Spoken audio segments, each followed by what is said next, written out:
আসসালামু আলাইকুম everyone, welcome back to my channel. আজ চলে এসেছি আরও একটি রেসিপি নিয়ে। আশা করছি আমার আজকের রেসিপিটাও আপনাদের কাছে ভালো লাগবে। আমার আজকের রেসিপি হচ্ছে মিষ্টি কুমড়া দিয়ে পুঁই শাকের ঘন্ট।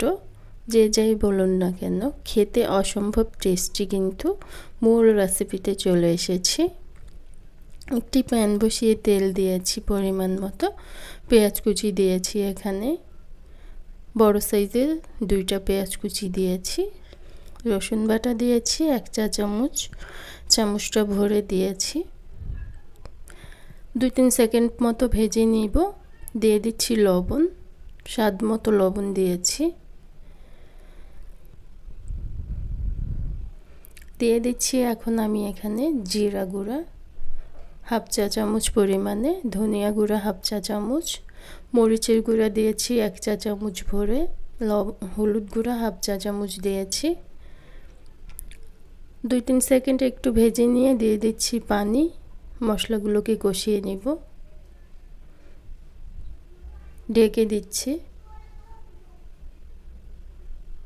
5-6 মিনিট মতো মশলাগুলোকে কষিয়ে নিয়েছি। খুব ভালোভাবে কিন্তু মশলা কষিয়ে নেওয়া হয়ে গিয়েছে।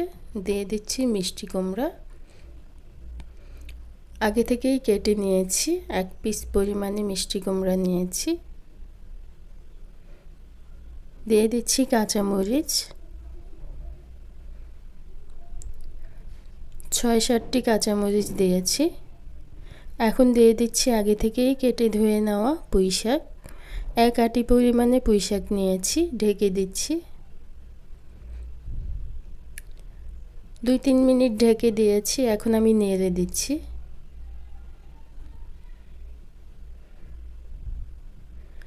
পুঁই শাক থেকেও কিন্তু পানি ওঠে।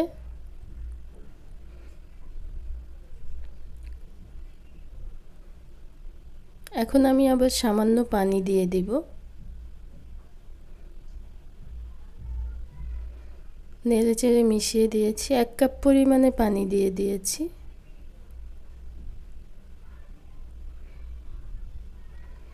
ঢেকে দিয়ে দিচ্ছি যে পর্যন্ত রান্না না হচ্ছে।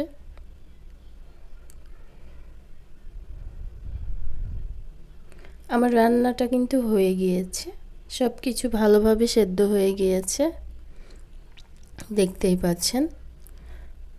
একটু মাখা মাখা ঝোল আছে। এই পর্যায়ে কিন্তু নামিয়ে নিব। চুলাটা বন্ধ করে দিব।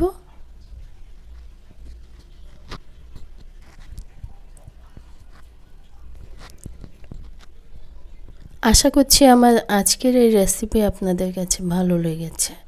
ভালো লেগে থাকলে প্লিজ একটি লাইক দিয়ে দিবেন। আর যারা এখনও আমার চ্যানেলটাকে সাবস্ক্রাইব করেননি, প্লিজ সাবস্ক্রাইব করে দেবেন। আজকের মতো এখানেই বিদায় নিচ্ছি। আবার ফিরে আসবো নতুন কোনো রেসিপি নিয়ে।